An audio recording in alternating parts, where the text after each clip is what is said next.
wonderful meeting, Igniting Young Minds. As the title of the workshop says, yes, I do feel that it is a dialogue.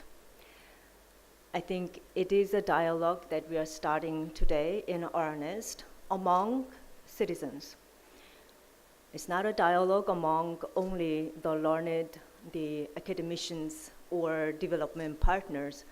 I truly believe that today we are starting off on a dialogue among the citizens of Odisha on what do we want for our young minds, our babies from the newborn to 6 years of age in their most critical phase of their lives. Why this early age is so important is one thing that I will not even attempt to mention, because we have actually gathered from not only from Odisha itself, but also from across the country, the most illuminated minds on the child development and child psychology, which we are so honored to have. I first of all want to also connect to the video that we have seen. This is Nua Arunima, is a Government of Odisha Department of Women and Child Development program. It's a government program for age group of 3 to 6 years, Nua Arunima.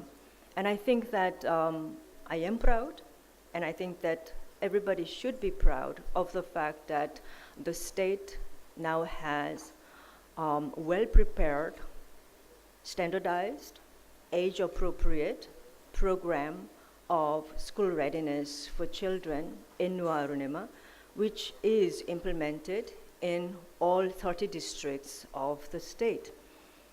May I also remind and also congratulate and celebrate the fact that Odisha state is a pioneer state in terms of finding ways of how to bring access to early childhood education for children of the tribal communities who only with the standardized Odia language would have a major disadvantage in accessing preschool education.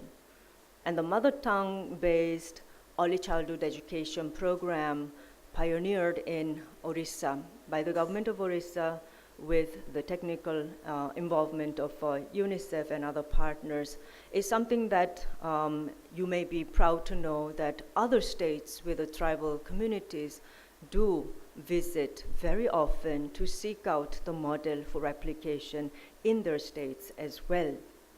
So I think that as far as the early childhood education is concerned, we are on a strong path, solid path.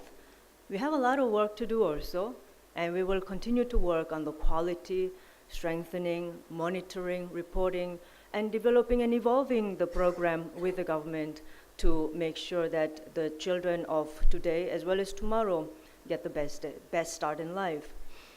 However, there's the other side of the early childhood, which is the home, which is the mothers and the fathers and other caregivers in the home.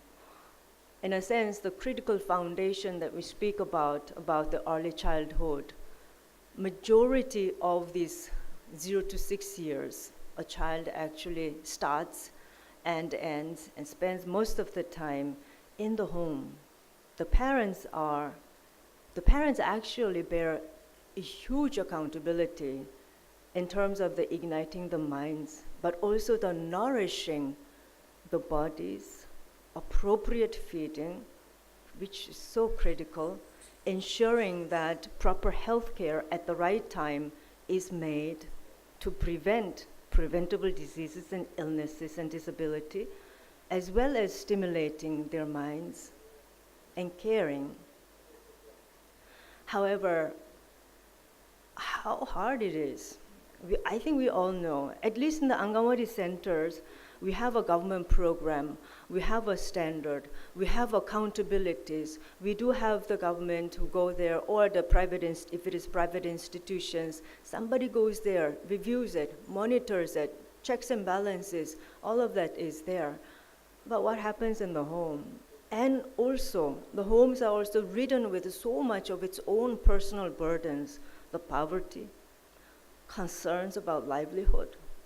Will I have to actually stay at home to take care of my child, or do I need to actually bring home some money to buy food and put food on the table tomorrow? Difficult, very difficult daily decisions of the parents. And illiteracy. I do want to take best care of my infant, but I don't know how. Nobody has taught me. But it's not only the issue of the people who are disadvantaged. I think you would all agree that parenting is never actually a given thing to even the rich or the well-educated. How often do you also see around you your own friends or own relatives who are young married? I mean, the families actually prepare and spend so much money and time to prepare for the wedding ceremony. But then after that, do we also actually invest so much and care and worry so much about, are we actually giving proper care and parenting for my youngest child? And so I think that what we are actually starting off today is a dialogue in a holistic manner about what do we want for our young children, the youngest children up to the age of 6. And if you also recognize that the Sustainable Development Goal now is also talking about every young child's right and our responsibility to ensure that they not only go to primary school, but start off with a proper early childhood education and development and care as well.